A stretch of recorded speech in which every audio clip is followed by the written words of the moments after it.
Decision लेंगे कि हमें इस आईपीओ के लिए अप्लाई करना चाहिए कि नहीं करना चाहिए। ठीक है, तो चलो शुरू करते हैं। तो हम देखते हैं क्या क्या हम इसमें पढ़ने वाले हैं।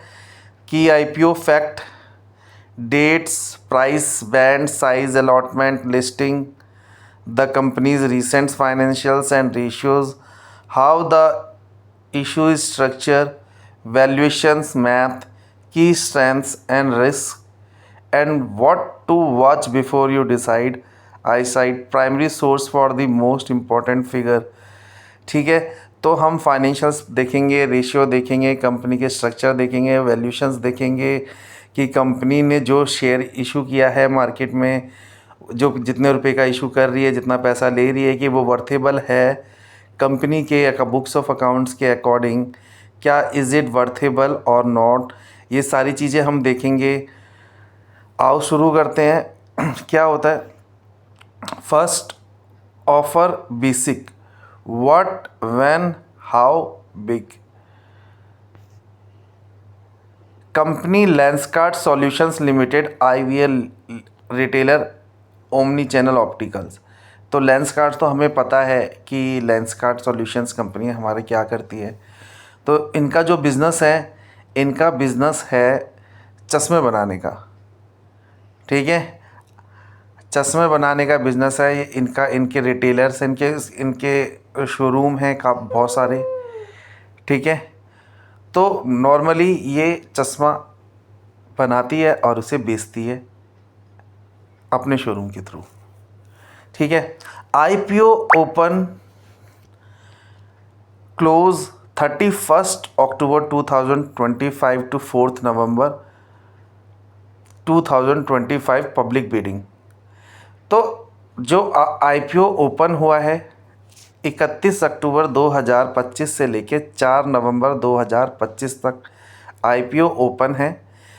31 अक्टूबर 2025 से लेके 4 नवंबर 2025 तक आईपीओ ओपन है। अब इस आईपीओ ओपन मतलब ये प्राइमरी मार्केट में बिक रहा है। प्राइमरी मार्केट में एप्लीकेशंस के लिए गया हुआ है। तो 31 से लेके 4 नवंबर तक लोग इस पे अप्लाई कर सकते हैं।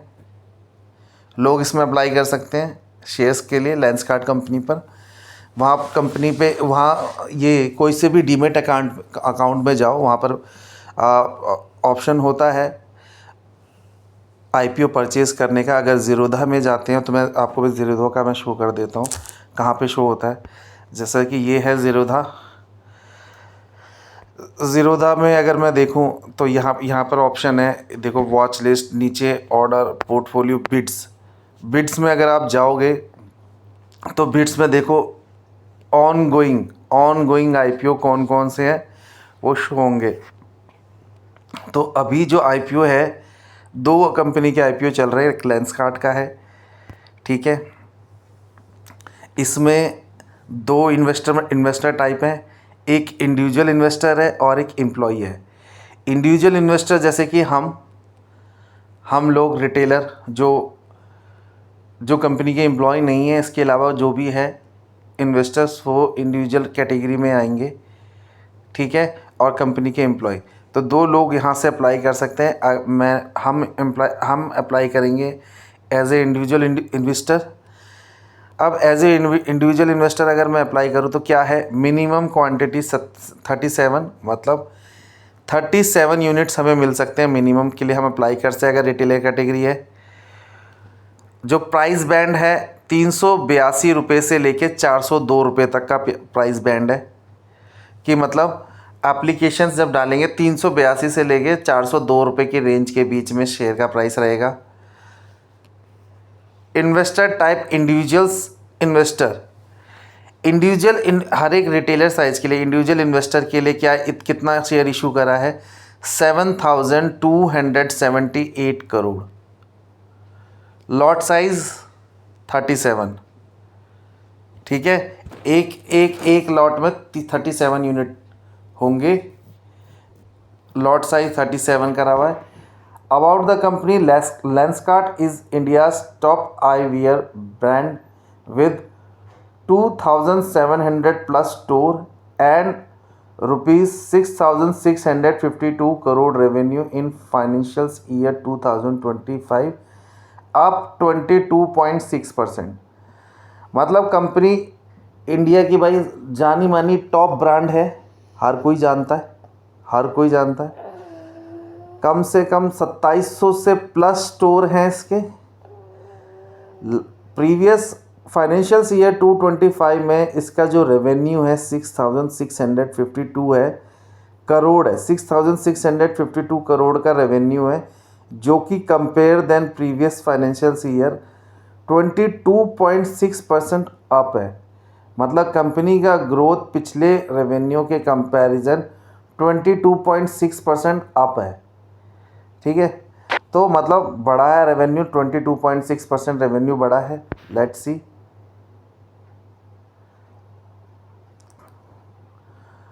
फाइनेंशियल्स, अभी हम आगे देखेंगे। अब इसमें अगर हमने देखा कि इतना इशू हुआ है, अब हम डेटा पे आते हैं। चलो, तो ये प्राइस बैंड हमारा 382 से लेके 402 रुपये के उसमें है। Issue size approx 7,278 crore. Issue at upper band. The IPO combines a fresh issue and offer for sale, existing shareholder selling। ठीक है, इशू साइज जो है पूरा कंप्लीट लार्ज कैपिटल की रेंज का है। 7,278 करोड़ शेयर इशू किए हुए हैं, जो पब्लिक को ऑफर कर रहे हैं बेचने के लिए। लॉट साइज, और ये जो IPO कंबाइंस है fresh issue and offer for sale, existing share holder selling. तो मतलब ये जो 7,278 जो शेयर है ना कंपनी की इंटरनल जो शेयर होल्डर्स हैं, वो अपने शेयर्स में से वो बाहर IPO लेके आ रहे हैं, जो कि इन्वेस्टर से पैसा ले रहे हैं। वो अपना खुद का ही शेयर निकाल के दे रहे हैं और उसमें से वो इन्वेस्टर से पैसा लेंगे। Lot size minimum application lot size reported as 37 share. Check your broker for the exact amount per lot given the final band. Listing expected on 10th November 2025 with allotment around 6th November and credit 7th November on dates per brokers। देखो investor क्या कहते हैं, सबसे पहले क्या कहता है, इसने बोला 31 तारीख से लेके 4 नवंबर 2025 तक का ओपन है IPO। तो जो लोग होंगे जो अप्लाई करेंगे वो कहाँ जाके अप्लाई करेंगे? 31 अक्टूबर 2025 से स्टार्ट करेंगे एप्लीकेशन करना, ठीक है, और 4 नवंबर तक अप्लाई करेंगे। ठीक है, 4 नवंबर तक अप्लाई करेंगे। अब जो इस दौरान जो लिस्टिंग होगी, मतलब 4 नवंबर तक लोग अप्लाई कर सकते हैं। अब 6 नवंबर तक लोगों को अलॉटमेंट होगा, मतलब 4 नवंबर तक तो एप्लीकेशन ही आएगी। 31 से लेके 4 नवंबर तक लोग सिर्फ अप्लाई कर पाएंगे। अब जो अलॉटमेंट होगा, लोगों को जब शेयर अलॉट होगा, वो उसकी कंफर्मेशन कब तक आ जाएगी? 6 नवंबर तक। 6 नवंबर तक कंफर्मेशन आ जाएगी और अकाउंट में क्रेडिट हो जाएगा 7 नवंबर तक। जिसको अलॉटमेंट होगा तो उसको शो हो जाएगा 7 नवंबर तक, और जिसको अलॉटमेंट नहीं हुआ उसके अकाउंट में क्रेडिट चला जाएगा 7 नवंबर तक। ठीक है, और लिस्टिंग एक्सपेक्टेड ऑन 10 नवंबर 2025।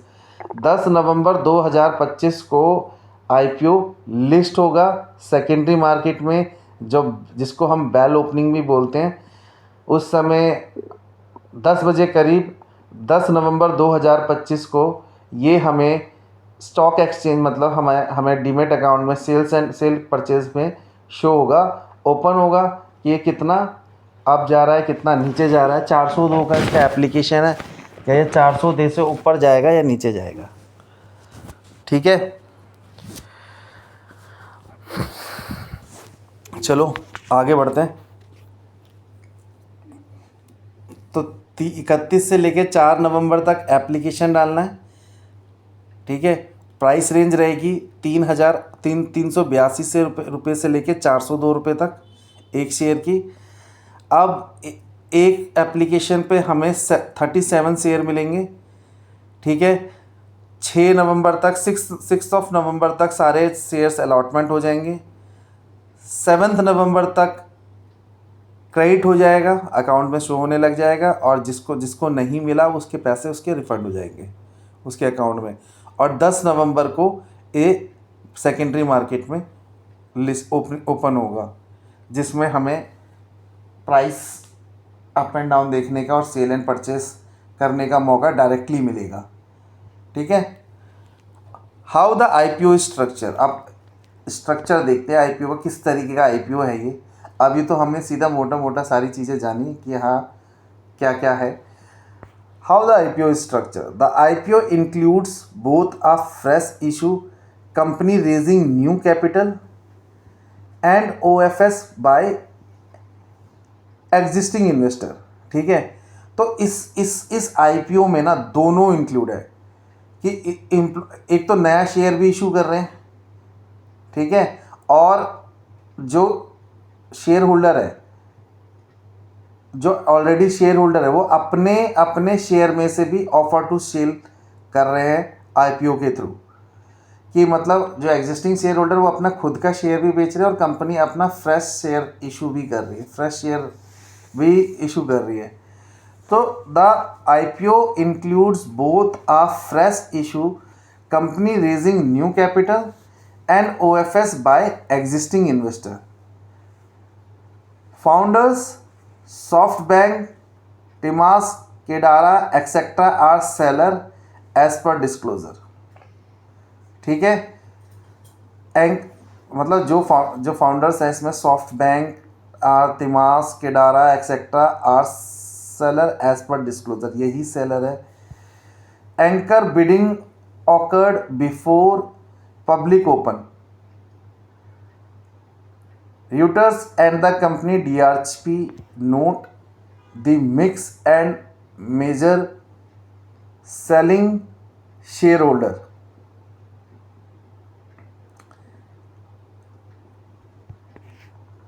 आओ अब तीसरा पॉइंट देखते हैं। तो हमने मोटा मोटा इसमें क्या जाना, जो इस दो तरीके से शेयर, देखो कंपनी को पैसा चाहिए, या तो कंपनी फ्रेश कैपिटल अपना हिस्सेदारी ने बेचे और वैल्यूएशन बढ़ा के अपना फ्रेश कैपिटल मार्केट में रेज करे, ठीक है।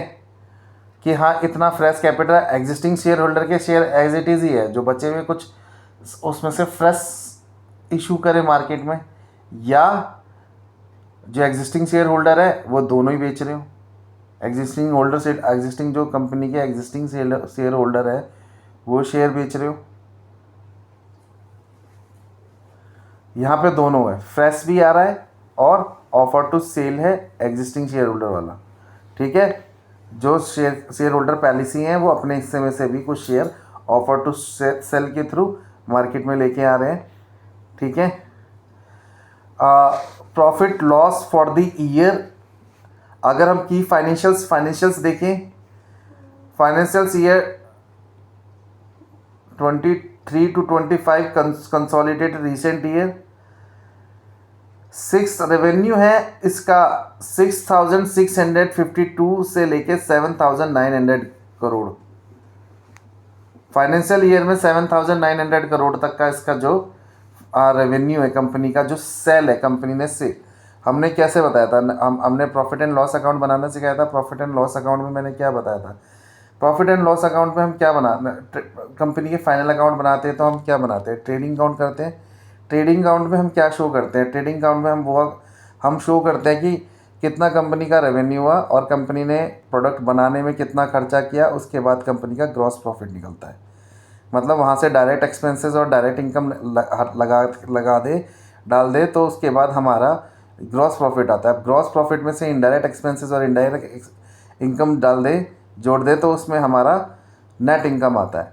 तो रेवेन्यू क्या है, जिस कंपनी का जिस चीज़ का बिज़नेस है उस बिज़नेस में कंपनी ने कितना सेल किया, सेल करने के बाद कितना पैसा आया, वो है रेवेन्यू, ठीक है, रेवेन्यू।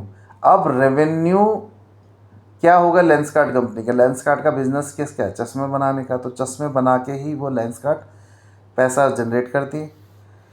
ठीक है, profit loss for the financial year 25 net profit is equal to 297.3 crore turns profitable in financials 25 after prior losses.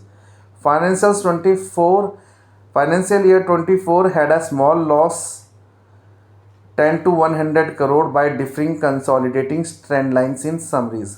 देखो मोटा मोटा अगर मैं बोलूँ इस साल के फाइनेंशियल ईयर 2025 की बात करें तो 297.3 करोड़ का प्रॉफिट है। इससे पहले लॉस में थी कंपनी। 2025 में कंपनी प्रॉफिटेबल है 297 करोड़। और इससे पहले कंपनी कितनी लॉस में थी? 2024 में लॉस में थी। कंसोलिडेटेड फिगर देखें सारे क्वार्टर का तो 101 करोड़ 101 करोड़ के लॉस में थी। 10 से 101 करोड़ के लॉस में थी by differing consolidating stand alone lines in summaries. ठीक है, तो ऑडिटेड रिपोर्ट वाली जो रिपोर्ट फाइनेंशियल्स के अकॉर्डिंग 10 से 101 करोड़ के बीच में इनका लॉस था। ठीक है, 101 करोड़ का लॉस फाइनेंशियल ईयर 2024 में और फाइनेंशियल ईयर 2025 में भाई साहब ये 297.3 करोड़ का प्रॉफिट आ रहा है। तो 297.3 करोड़ का जो प्रॉफिट आ रहा है वो एक्चुअल में कैसे आ रहा है तो फाइनेंशियल देखने के बाद ही पता लगेगा। अभी तो ये सोचो कि भाई 2024 में हमें ये कंपनी 2024 में ये कंपनी हमें देखने को मिली, लॉस में देखने को मिली। इससे पहले लॉस ही आ रहा था। अब सडनली आईपीओ आ रहा है। आईपीओ आते ही फाइनेंशियल ईयर 2025 में 297.3 करोड़ का प्रॉफिट है। तो मतलब रेवेन्यू भी सही है और प्रॉफिट भी आ रहा है, तो इट मीन्स कंपनी प्रॉफिटेबल है। EBITDA earning before interest tax dividend and amortisation. EBITDA क्या बोलते हैं? Earning before interest tax dividend and amortisation. कि ऐसी अर्निंग जिसमें ना ही हमने टैक्स दिया हो, ना ही हमने किसी को इंटरेस्ट पे किया हो, ना ही हमने अपने डिविडेंड दिया हो, ना ही उसमें कोई डेप्रिसिएशन लगाया हो। ठीक है, उतना प्रॉफिट कितना है समझे? उतना प्रॉफिट कितना है? इबिट्टा हमें ये बताता है हमारा वो प्रॉफिट जिसमें कंपनी ने टैक्स नहीं पे किया अभी, जिसमें कंपनी ने इंटरेस्ट पे नहीं किया अभी, जिसमें कंपनी ने अभी अपने एग्जिस्टिंग शेयर होल्डर को डिविडेंड नहीं दिया है, एमोर्टाइजेशन जिसमें कंपनी ने डेप्रिसिएशन नहीं लगाया है अपनी एसेट्स पे। तो ये सब वैल्यू घटाए ही नहीं है। अब ये सब वैल्यू घटेंगे तो और प्रॉफिट कम हो जाता है, उसे बोलते हैं PAT, profit after tax. Opposite बोलो। ठीक है, अब ये सब नहीं देते था क्योंकि देखो कंपनी नहीं दे रही तो कंपनी के पास प्रॉफिट है, वो एक्चुअली दिखा रहा है कि ये सब देने के बाद इतना प्रॉफिट हो रहा है, नहीं देने के बाद। तो वो कितना था एक्चुअल में? जो मेन प्रॉफिट हमें देखना चाहिए ना, वो देखना चाहिए should be profit after tax. Tax पे करने के बाद कितना प्रॉफिट हो रहा है वो ओके होता है। उसी से तो पता लगता है कि कंपनी कितने प्रॉफिटेबल पे है कि नहीं है। अगर कंपनी ने प्रॉफिट जनरेट तो कर दिया अपने बिजनेस से, मगर उसमें से वो टैक्स पे कर रही है, उसमें से इंटरेस्ट पे कर रही है, उसमें से डिविडेंड पे कर रही है, उसमें से वो एमोर्टाइजेशन लगा रही है, एमोर्टाइजेशन डेप्रिसिएशन लग रहे हैं एसेट्स में। अब वो लग रहे हैं, और हटाने के बाद तो वैल्यू कम हो जाती है। तो वही वैल्यू कम करने के बाद ही हम मानते हैं प्रॉफिट आफ्टर टैक्स कितना अच्छा है। ठीक है, इबिट्टा कितना है? 971.06 crore as per the financial summary table. Total borrowing have reduce versus prior. अगर हम देखा जाए, मैं अभी आपको दिखाऊंगा, फाइनेंशियल्स भी चेक करके देखेंगे। अगर मुझे इसके फाइनेंशियल्स मिल गए तो फाइनेंशियल मैं देखूंगा मेरे इस ऐप में है कि नहीं है। तो अभी अभी हमने सिर्फ डेटा लिया हुआ है, डेटा के हिसाब से हम डिस्कस कर रहे हैं। रेवेन्यू ठीक है, 665 करोड़ का रेवेन्यू है करीबन, और प्लस इसमें प्रॉफिट इनका आया है, नेट प्रॉफिट जो है 297 करोड़ है। ये होता है हमारा प्रॉफिट आफ्टर टैक्स। ये सब पे करने के बाद एबिटा कंपनी का प्रॉफिट, अगर ये से इंटरेस्ट डिविडेंड टैक्स ये सब हटाने से पहले का प्रॉफिट था 971 करोड़। ये सब पे करने के बाद हमारा कितना प्रॉफिट बना, 297.3 करोड़। ठीक है। अब total borrowings have reduce by versus prior. अब कंपनी ने जितने लोन्स ले रखे हैं ना, जितने जितने लोन्स ले रखे हैं, अब वो एवरी ईयर प्रायर मतलब पिछले साल के अकॉर्डिंग कंपैरिजन अगर अभी करें, एवरी ईयर वो रिड्यूस हो रहे हैं, वो रिड्यूस हो रहे हैं। ठीक है, every year it is reducing. तो मतलब अगर कंपनी की उधारी अगर कम हो रही है, बोरोइंग्स कम हो रही है, तो अच्छा इंडिकेशन है। तो ठीक है, अभी तक फाइनेंशियल्स को देख के, जो फाइनेंशियल का डेटा देखा है, तो ठीक ही ये लग रहा है। अभी तक तो कहीं से भी, बस एक थोड़ी सा डाउट निकल के आया मेरे पास कि देखो प्रॉफिट हुआ है 2025 में, और 2025 में ही आईपीओ आ रहा है। कि ये प्रॉफिट आईपीओ आने की वजह से तो नहीं हो रहा कि कंपनी को अच्छा दिखाना है, तभी तभी इन्वेस्टर्स आके अट्रैक्ट होंगे। इससे पहले कंपनी लॉस में थी, 2024 में लॉस में थी, 2025 में प्रॉफिट में आया। ठीक है, तो एक्सप्लेन करते हैं अच्छे से, देखते हैं क्या है। अभी तो अर्निंग बिफोर इंटरेस्ट टैक्स भी हमने देख लिया, आओ आगे चलते हैं।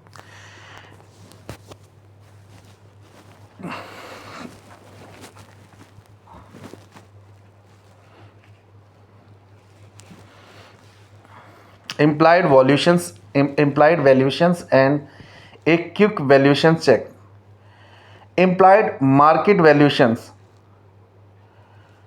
695 billions at the IPO band. That is the headline market cap investor will use.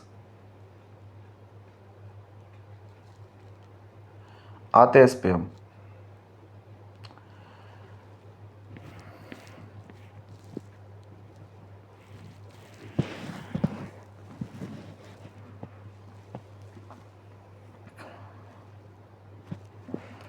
Simple PE check using reported EPS। Angel One summary shows. अब एंजल वन कंपनी का डेटा उठा रखा है मैंने। Earning per share financial year 2025 1.76 है, using the upper band ₹402।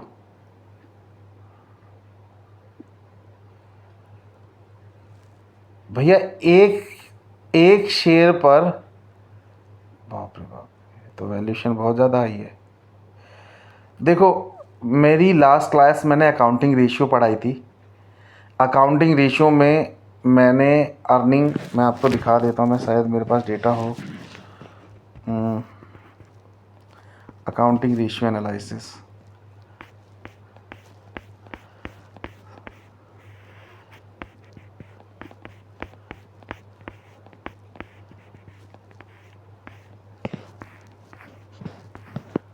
ये देखो,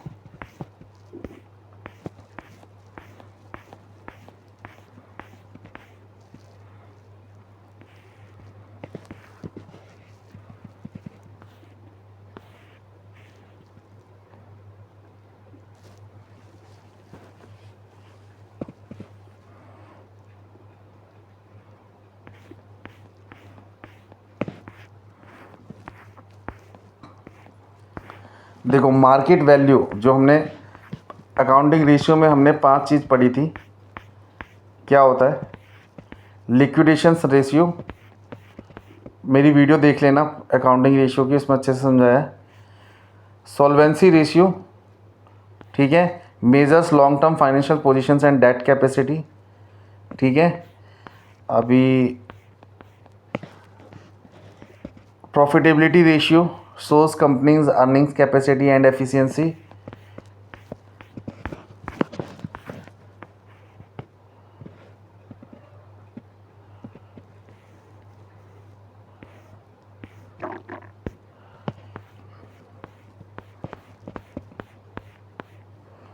efficiency and activity ratio, ठीक है।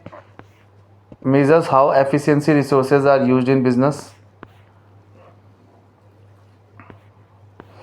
अब हम देख रहे हैं market valuation, market value ratio देख रहे हैं। इसमें क्या बताया, important for investors to analyse stock valuations, ठीक है। ये स्टॉक वैल्यूएशन करने के लिए एक इन्वेस्टर के लिए ये बहुत ही इम्पॉर्टेंट रेशियो होता है जो हमें यूज़ करना होता है। वो मैं भी दिखा रहा हूँ इसमें कि अभी देखो मैंने इसमें दिखाया था कि अर्निंग पर शेयर, हम एक शेयर पे कितना कमा रहे हैं पहले वो देखेंगे। तो net profit divide by number of shares अगर हमने किया तो एक शेयर पे कितना प्रॉफिट आ रहा है, टोटल कंपनी का net profit divide by number of shares, total number of shares कितने हैं, प्रॉफिट पर शेयर हमारे पास निकल के आ जाएगा, एक शेयर का प्रॉफिट कितना है। तो देखो अब यहाँ पर क्या दे रखा है, यहाँ पे क्या दे रखा है, अगर मैं देखूँ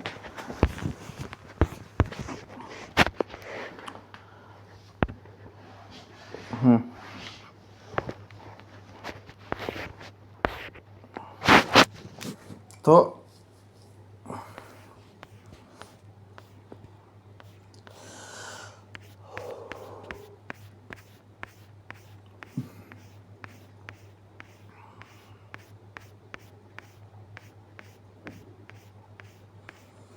देखो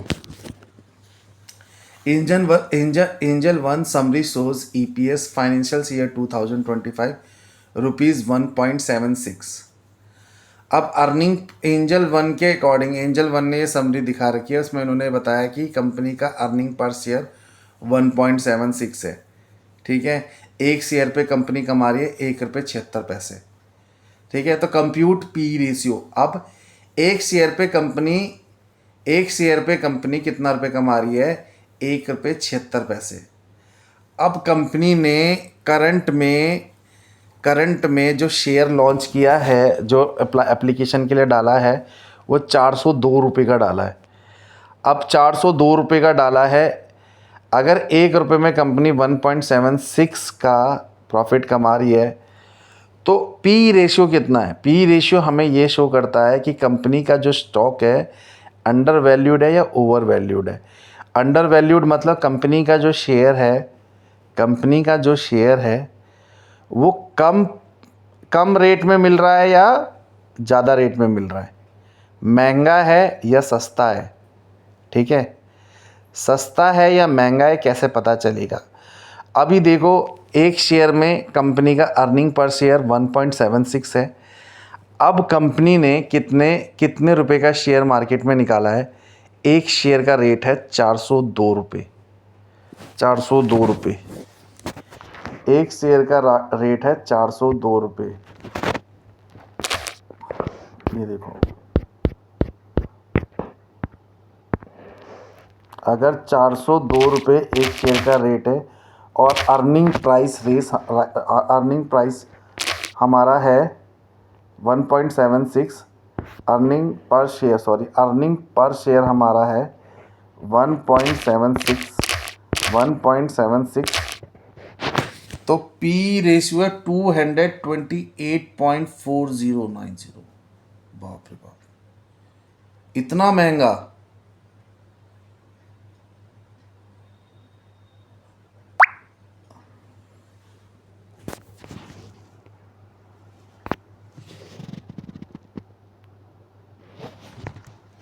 देखो हमारा पी रेशियो एज़ पर अगर हम इन्वेस्टर के अकॉर्डिंग अगर हमें चेक करना होता है ना, तो it should be lie 15 to 20। अब मतलब ये 228 टाइम्स महंगा है कि जहाँ ₹1 का शेयर हमें ₹1 मिलने का हो, ये ₹1 का शेयर हमें भैया ₹288 का मिल रहा है, समझ रहे हो। 228 टाइम्स महंगा है ये। तो वैल्यूएशन के हिसाब से जो शेयर निकल के आया, जो कंपनी का अर्निंग पर शेयर डेटा हमारे पास अवेलेबल था, अर्निंग पर शेयर 1.6 रुपीज़ हमारे पास अवेलेबल था डेटे में। और हमारे पास एक शेयर की कीमत जो अब 402 रुपये जो वो डाल रही कि वो जो 402 रुपये एक्चुअल में जो मार्केट में अर्निंग पर शेयर हमने कैसे निकाला होगा मैं आपको दिखाता हूँ। अर्निंग पर शेयर हमने कैसे निकाला, मैंने अर्निंग पर शेयर मैंने अकाउंटिंग रेशियो पढ़ाया होगा आपको, उसमें मैंने बताया था।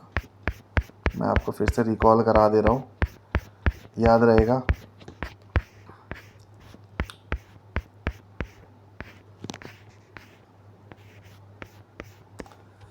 अर्निंग पर शेयर देखो, net profit divide by number of shares, company का टोटल प्रॉफिट उसमें से हमने भाग कर दिया कंपनी के कितने शेयर्स हैं, तो एक शेयर पे कितना पैसा कमा रही है वो, ठीक है।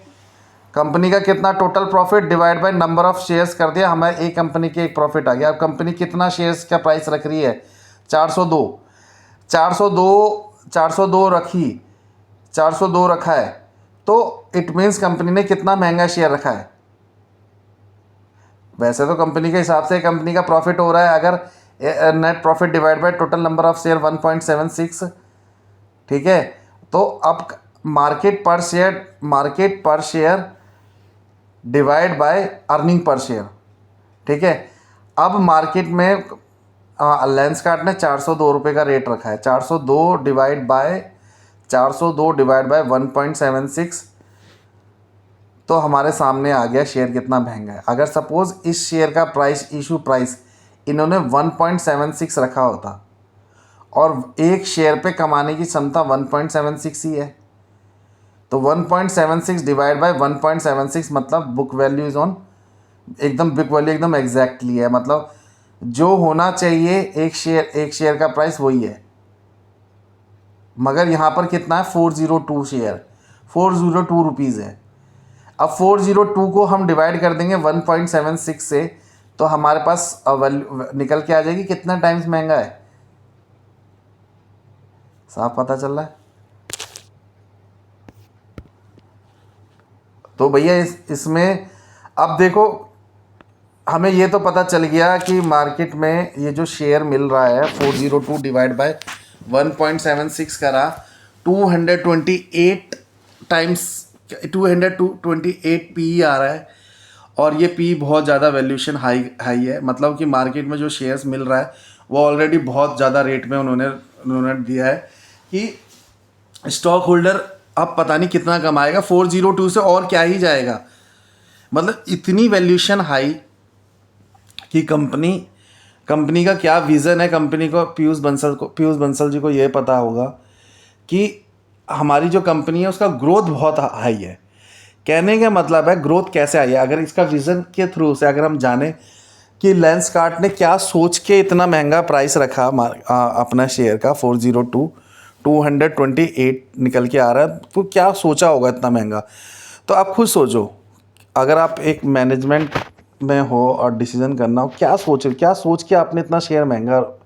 एक महंगा सामान तभी बिकेगा ना जब उसकी वैल्यू, कीमत, ब्रांड तुम्हें पता हो कि फ्यूचर में वो ऑब्वियसली इतना कमाने का मौका देगी, तभी तो वो इतना बड़ा उसने इतना वैल्यूएशन हाई करके दिखाया। अब लेंसकार्ट चश्मा बनाती है, चश्मा आज की डेट में हर एक बंदा यूज़ करता है। जब से डिजिटलाइजेशन हुआ है, ऑटोमेशन का ज़माना है, मोबाइल फ़ोन, टीवी, इंटरनेट, इन सब का ज़माना है, हर बंदा हर समय फ़ोन से जुड़ा हुआ है, हर बंदा हर समय कंप्यूटर से जुड़ा हुआ है, लैपटॉप से जुड़ा हुआ है। तो क्या होगा, आँखों में इफ़ेक्ट पड़ेगा। इवन अगर कोई यूज़र चश्मा नहीं भी लगाता है ना, वो आज की डेट में चश्मा लगा के काम कर रहा है, तो जो चश्मे की जो रेवेन्यू है, जो चश्मे की डिमांड है, तो वो तो बढ़ेगी हर आज की डेट में।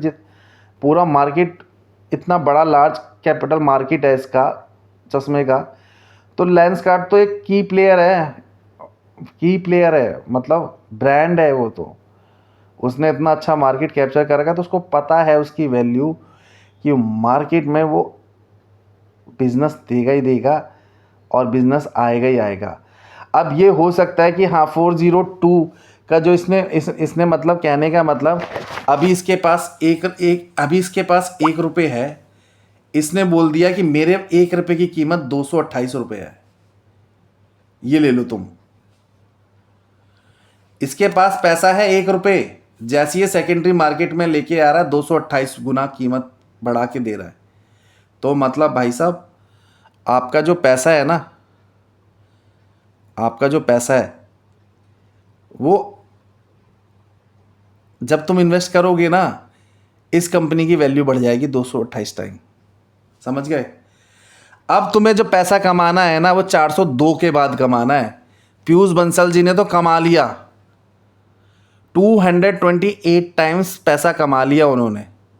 जैसी ये सेकेंडरी मार्केट में घंटी बजेगी 10 बजे 10 तारीख को और मार्केट में लॉन्च होगा, जो पीयूष बंसल की 1 रुपये का शेयर जो पीयूष बंसल जी के पास था, उसकी कीमत हो गई 402 रुपये। 228 टाइम्स बढ़ गए। तो उसने अपना पैसा बना लिया, उनका तो पैसा बन गया है। अब बात आती है रिटेलर बना पाएगा, जो दोबारा जो इन्वेस्टर्स जो इन्वेस्ट करेंगे वो बना पाएंगे? तो भैया पहले तो कंपनी 228 वैल्यूएशन के हिसाब से काम करेगी ना। 228 टाइम्स उन्होंने अपना वैल्यूएशन दिखाया, तो पहले तो उसके हिसाब से उन्हें काम, अभी थोड़ी ना उन्होंने इतना काम किया है कि इसकी वैल्यू हाई होगी। उन्होंने बताया है इतनी वैल्यू हाई है हमारी, इतनी फ्यूचरिस्टिक वैल्यू है, इतने फ्यूचर में जा सकती है, और उसी का पैसा चार्ज कर लिया। उन्होंने तो कमा लिया। अब तुम कमा पाओगे? तुम कब कमाओगे? जब कंपनी 402 से ऊपर जाएगी, जब हम कमाएंगे।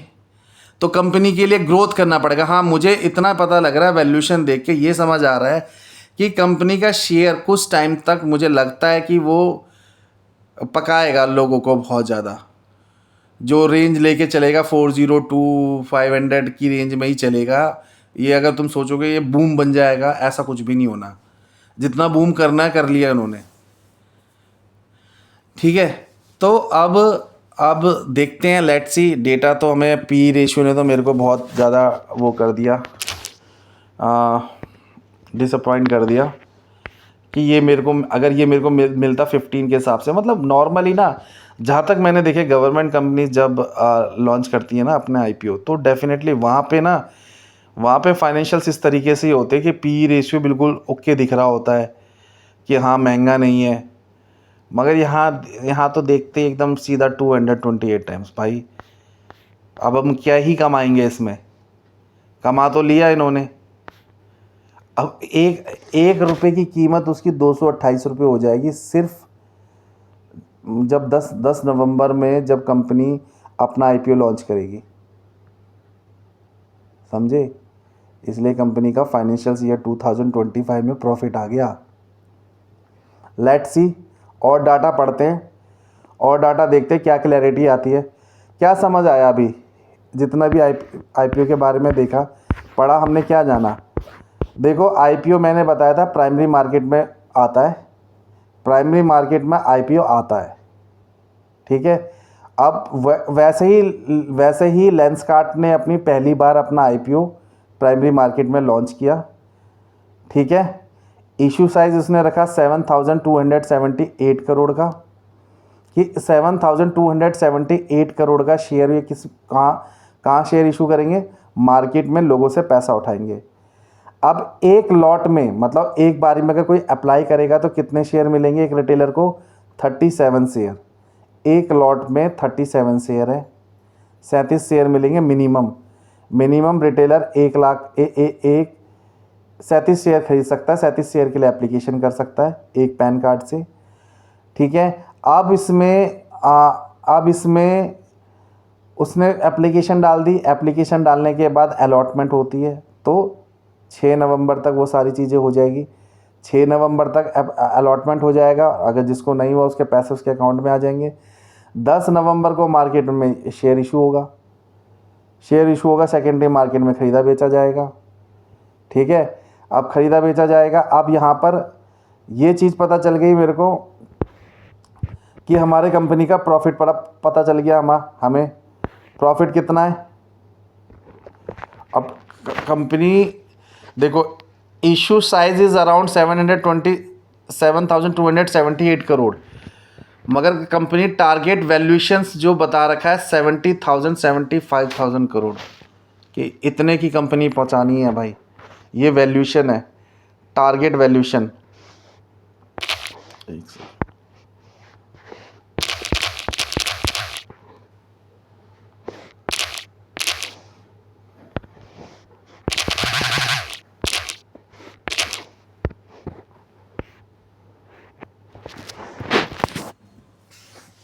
ठीक है। टारगेट वैल्यूशन इतना है, आईपीओ इतना है। अब चलो नेट प्रॉफिट से हमने निकाल लिया, मज़ा नहीं आ रहा अब सच्ची में, पी रेशो बड़ा कम है, बात बहुत ज़्यादा है। और रेवेन्यू लेट्स सी, अभी देखते हैं और क्या होता है हमारे पास, किससे हम जज करें। नेट प्रॉफिट हमारा 200 अभी,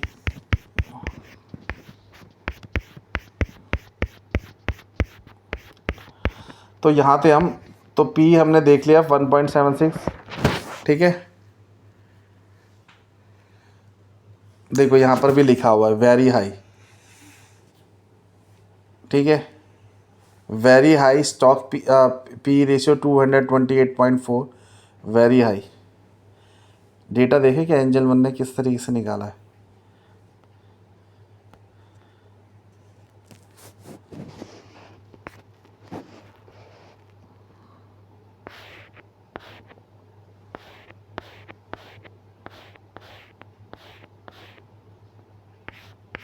ये सारे कुछ इम्पोर्टेंट्स आईपीओ डिटेल्स है। बिडिंग डेट आपको पता है 31 अक्टूबर 2025 से लेकर 4 नवंबर 2025 तक। मिनिमम इन्वेस्टमेंट कितनी है 14,874 पर लॉट 37 शेयर, मतलब आप 14,874 रुपये तक का इन्वेस्टमेंट चाहिए तो एक एप्लीकेशन के लिए, तो उसमें आपको 37 शेयर मिलेंगे। मिनिमम 14,874 रुपये आप डाल सकते हैं। प्राइस रेंज 380 382 से लेकर 402, ठीक है। मैक्सिमम इन्वेस्टमेंट, मैक्सिमम से मैक्सिमम कितना दे सकते हैं, कितना पेमेंट कर सकता है एक बंदा, 13 लॉट खरीद सकता है। 2,68,800 रुपये मैक्सिमम है, मिनिमम इतना ही, मिनिमम से तो इतना स्टार्ट करना पड़ेगा। Retail discounts to be announce, issue size है हमारा 7,278 करोड़ रुपए का शेयर मार्केट में इशू किया है। ओपनिंग डेट इतना है, आईपीओ क्लोज़ होगा 4 तारीख को, 4 नवंबर को आईपीओ क्लोज़ हो जाएगा। अलॉटमेंट चालू होगी 6 नवंबर 2025 को। रिफ़ंड इनिशिएट हो जाएगा 7 तारीख को और क्रेडिट हो जाएगा डीमेट अकाउंट में 7 तारीख को ही, और आईपीओ लिस्ट होगा 10 तारीख को।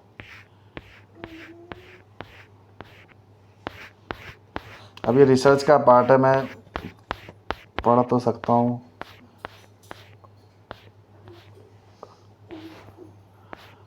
देखेगा इसी को, एक मिनट देखते इसके फाइनेंशियल देख रहा हूँ।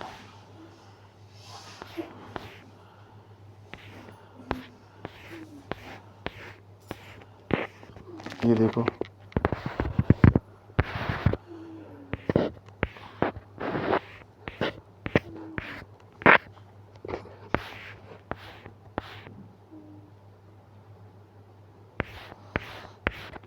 अगर हम देखें financial performance of Lenskart solution limited, देखें तो क्या है, year ending 31 March 2025, year ending on March 31 2024, year ending on 31 March 2023, millions में है। अब देखो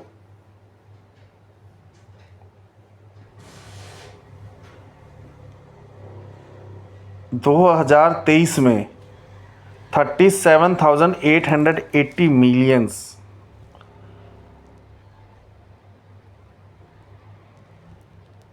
इनका रेवेन्यू था। फिर 2024 में 54,277, 2023 में 37,000 था 880, और 2024 में बना ये 54,277, मतलब बढ़ा। 2025 में आया 66,525, तो मतलब रेवेन्यू ईयर बाय ईयर बढ़ रहा है। अगर प्रॉफिट देखे तो पहले लॉस था 637.57 मिलियन रुपीज़ का, 101.5 मिलियन रुपीज़ का हमारा लॉस था। इसके बाद प्रॉफिट आया 2025 में इतना। अर्निंग पर शेयर 1.76 है, यहाँ पे तो ख़त्म ही था।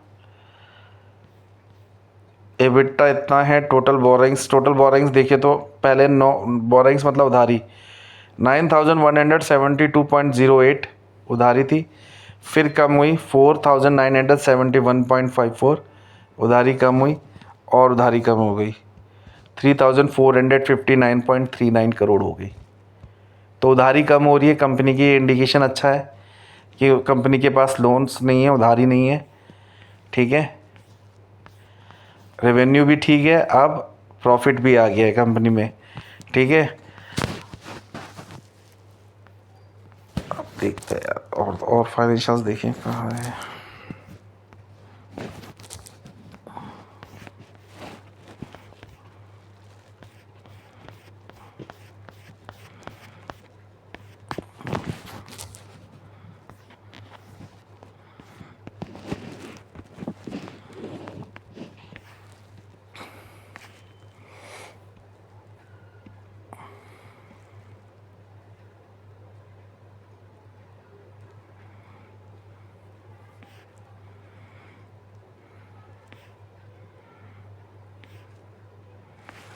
इंटरप्रिटेशंस देखते हैं। At financials year 25 EPS level, the IPO implies a very high trailing PE hundreds, which is common for high growth consumer tech business but indicates hefty expectations for future profit growth.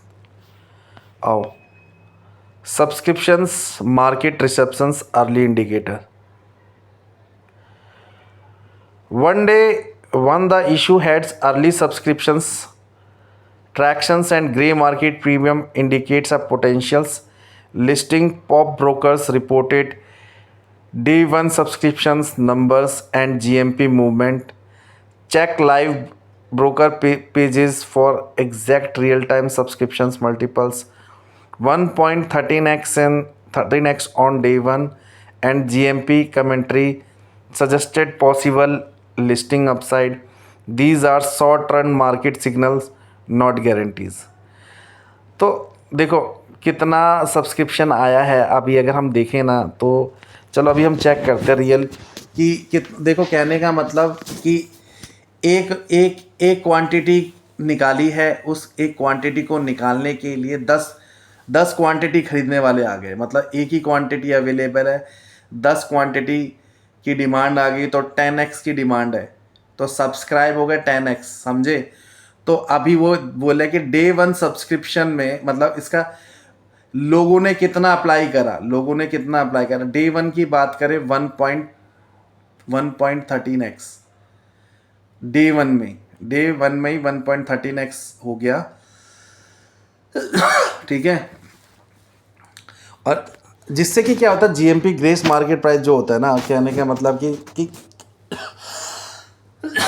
देखो ज़्यादा demand होती है तो price भी बढ़ता है ना, तो ग्रे मार्केट प्राइस इस पे डिपेंड होता है। कहने का मतलब लोगों ने ज़्यादा से ज़्यादा अप्लाई कर दे, ज़्यादा से ज़्यादा लोग अप्लाई करे जा रहे हैं, टाइम्स बढ़ रहे हैं, तो लोगों की डिमांड की वजह से ही प्राइस बढ़ जाएगा। जब वो सेकेंडरी मार्केट में बैल ओपनिंग के टाइम पे ओपन होगा तभी बढ़ावा मिलेगा हमें। ठीक है, क्योंकि वो एक क्या बोलते हैं लहर होती है, लहर।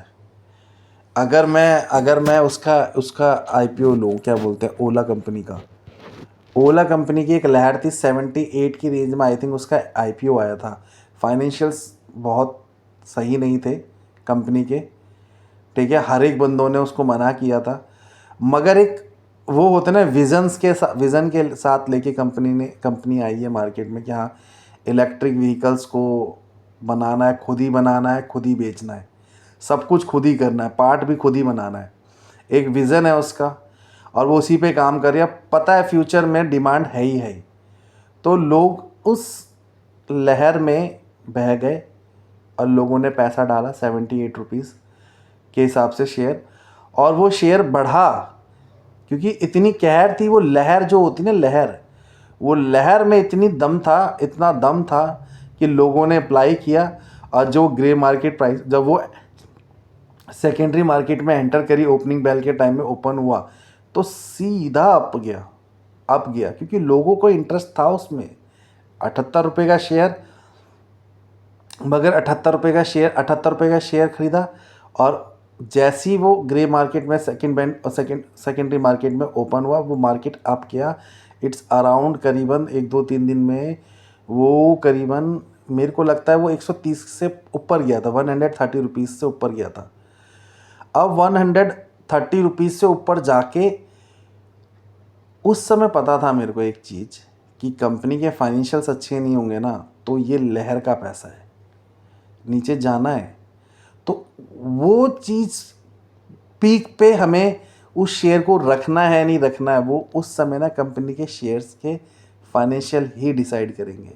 फाइनेंशियल्स ही बताएंगे। अगर कंपनी प्रॉफिटेबल कंपनी है, कंपनी के पास डेट्स कम है, तो उस हिसाब से उसका उस शेयर का प्राइस का रेंज लेगा ही लेगा। तो अभी तो पैसा लगा दिया है इन्होंने, पैसा बढ़ा दिया है। कहर चल रही है, लहर चल रही है, लोगों बात कर रहे हैं, लोगों को इंटरेस्ट आ रहा है, लोग खरीदे जा रहे हैं, एप्लीकेशन बढ़ती जा रही है। ग्रेस मार्केट प्राइस में सेकेंडरी मार्केट में लेंसकार्ट का भी शेयर ऊपर जाएगा, ऐसा हो सकता है। एजुकेशन पर्पज़ के लिए मैं सारी नॉलेज दे रहा हूँ तुम्हें। ऐसा हो सकता है कि जैसी वो सेकेंडरी मार्केट में आए वो मार्केट ऊपर जाए, हो सकता है ऐसा, क्योंकि लोगों की डिमांड है। हाँ, मगर क्या वो 400 से 500 के बीच में लाई करेगा, ये कहना मुश्किल है। जो शेयर ऑलरेडी इतना महंगा हो कि वो और कितना आगे महंगा जाएगा, वो तो कहना मुश्किल है। वो कंपनी की ग्रोथ और कंपनी के बिजनेस पे डिपेंड है कि वो आगे जाके जो उसने बोला है वो वैसे पे काम कर रहे हैं कि नहीं कर रहे। अगर ग्रोथ होएगी, प्रॉफिट डे बाय डे बढ़ेगा, प्रॉफिट इंक्रीज़ होगा, रेवेन्यू इंक्रीज़ होगा, डेफिनेटली 400 का शेयर 500 में भी पहुंचेगा, 500 का शेयर 600 में भी पहुंचेगा। अगर कंपनी की ग्रोथ कॉन्टीन्यूसली है तो डेफिनेटली पहुंचेगा। और अगर नहीं हो रही ग्रोथ, ये सिर्फ ऐसे ही है दिखाने के लिए कि हाँ आईपीओ में पैसा आ गया, वैसे लेंसकार्ट का विज़न बहुत बढ़िया है, डेफिनेटली ग्रोथ होना ही होना है, ये पता ही है हर किसी को। आज की डेट में एक मिडिल क्लास का बंदा भी लेंसकार्ट जैसी क्वालिटी अफोर्ड कर पाता है। रीज़न उनके ब्रांड और उनके कॉस्ट और उनकी मेंबरशिप फ़ीस जो कि उनको मिलती है 1 बाय 1 गेट 1 फ्री, जो कि कस्टमर को इतना अट्रैक्ट किया हुआ है कि हर कस्टमर उसका फ़ैन बना हुआ है। तो विज़न तो और मतलब कंपनी की ग्रोथ तो पता है कि होनी ही होनी है। अगर एक्चुअल में ऐसा होगा तो हमारा शेयर भी बढ़ेगा। बट हाँ, फाइनेंशियल्स अभी जो कह रहे हैं उसके अकॉर्डिंग ये एक फ्लैट टर्न में चलने वाला है। हो सके वो नीचे भी जा सकता है, हो सके तो 400 से लेके 500 के बीच की लाइन में आपको ये शेयर बहुत पकाए, हो सकता है। जो आपको ग्रेस मार्केट प्राइस में मिल गया वो ले लो। उसके बाद ये अपनी क्या कहते हैं, एक लाइन बनाएगा, एक रेंज बनाएगा, उस रेंज में ये लाई करेगा ड्यू टू दी फाइनेंशियल्स। अब देखते हैं और आगे देखते हैं क्या है। अभी तो ये देखा है कि डे 1 में 1.13, अभी देखिए स्टिल कितना सब्सक्राइब हुआ। जरा मैं गूगल करूँ, जरा गूगल में देखते हैं क्या होता है।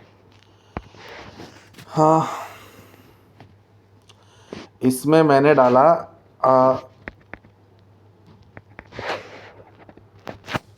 लेंसकार्ट आईपीओ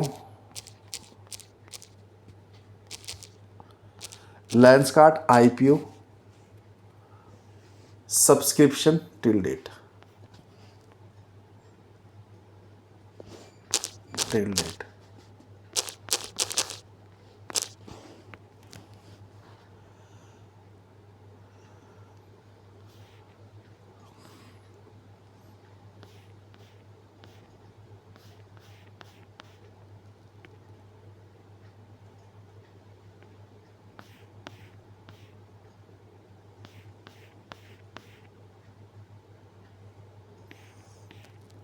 तो डे 1 में अभी इतना ही पता चला है हमें। डे 1 में 1.13x तक का अप्लाई हो गया है ऑलरेडी। अब जैसे 2 दिन बचे हैं, 2 दिन बाद और भी अप्लाई करेंगे 2-3 दिन में तो 5x हो सकता है, 10x हो सकता है, मे बी, इट डिपेंड्स। ठीक है।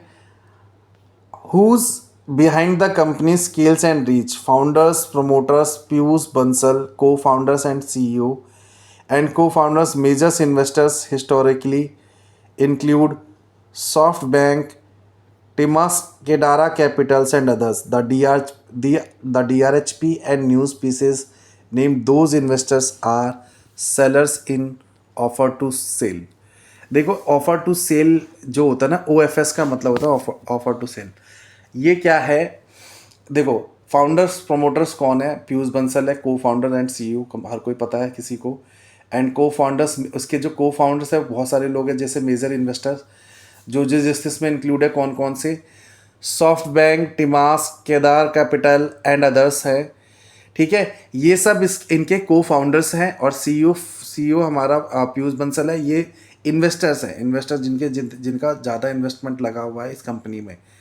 तो फाउंडर्स एंड को फाउंडर्स मिलके अपनी हिस्सेदारी बेच रहे हैं, ऑफर टू सेल कर रहे हैं। वो भी ला रहे हैं और कुछ फ्रेश इशू भी कर रहे हैं, कुछ नया कैपिटल भी ला रहे हैं जो कि मार्केट में इशू कर रहे हैं, और अपनी हिस्सेदारी में से भी कुछ हिस्सा बेच रहे हैं।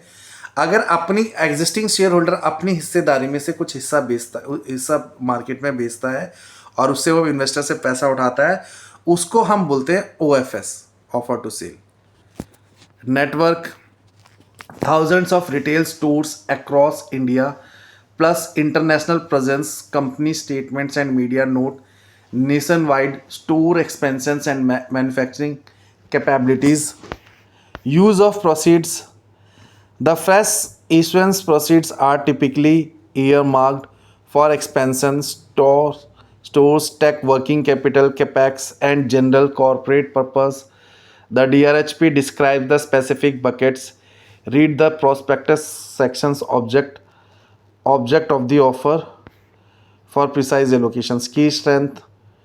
Pros: large omni-channels footprints, online plus physical retails in a market with a structural demand, rising eyewear penetrations, recent return to profitability and EBITDA improvement, signs of operationals, leverage kicking in, strong backing from large global investors, helps governance expansions, capitals networks. Key risk consider high valuation. सीधा सीधा हम देखते हैं क्या क्या है high valuation. Implied multiples, example P/220 at X on trailing EPS, assuming sustains high future growth and margin expansion. If growth slows or margin compression down, risk is significant. Competitive retail market, both organized and unorganized players in eyewears, and price pressures from global brands. Consumer discretionary spend sensitivity, economic slowdowns can hit discretionary retail purchase, sunglasses, premium frames. Executions risk for expansions and international operations. Also read the risk factor sections in the DRHP carefully for legal, regulatory, and operational cautions. Practical checklist: if you are considering applying, confirms final price bands and lot size in your broker's IPO page. Apply only after band fixed. Check your investments horizons. This look price for long term growth, short term listings gains are uncertain. Read company DRHP prospectus sections, financial statement, promoter, object of offer, and risk factors. Compare with peers or listed retails. Consumer tech companies on growth and margin. Ask whether the valuations premium is justified. Don't rely solely on GMP or day one subscription chatter. Use fundamental and your risk tolerance. Source primary documents, Reuters, price band, valuations, issue company, DSPX.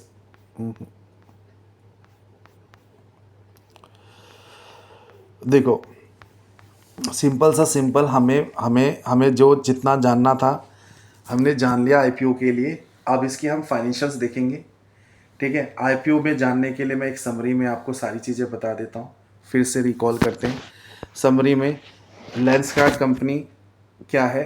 Lenskart company एक business चलाती है अपना चश्मा बनाने का, और वही business market में लोगों को चश्मा बेचती है। उसके अलग अलग उसके शोरूम हैं।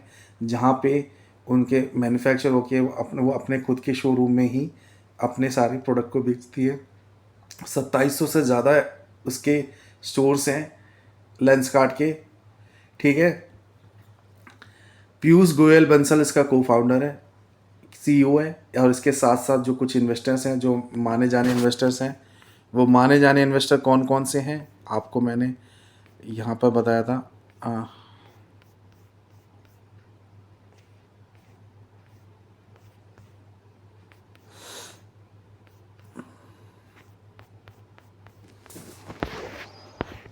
सॉफ्ट बैंक हो गया, टिमास्क हो गया, इस तरीके से, ठीक है, देख लेना आगे। और जो इसका इशू प्राइस है 402 रुपीज़ का इशू प्राइस है।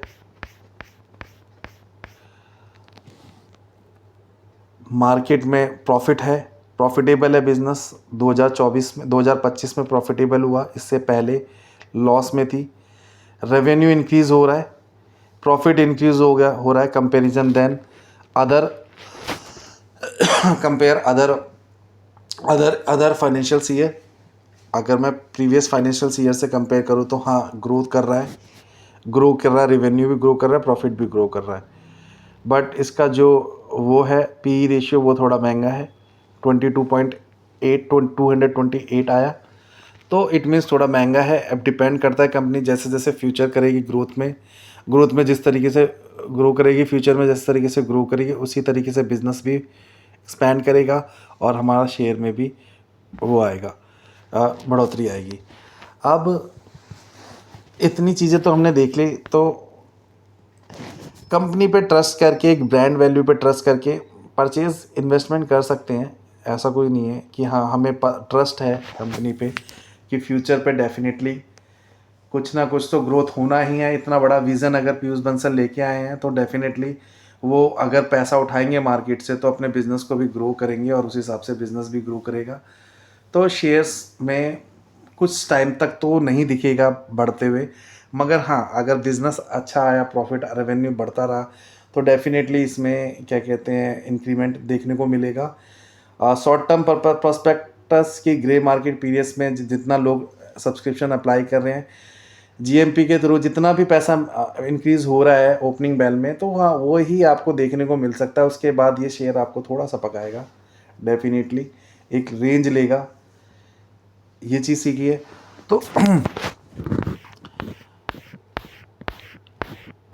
तो चलो, आज डिसीज़न ऑल ओवर हमारा क्या है, क्या निकल के आता है कि हमें आईपीओ लेना चाहिए कि नहीं लेना चाहिए। ये आप अपने पी रेशियो और कंपनी के फ्यूचर ग्रोथ को हिसाब से देखते हुए आप डिसाइड कर सकते हैं कि आपको इन्वेस्टमेंट करना चाहिए कि नहीं करना चाहिए।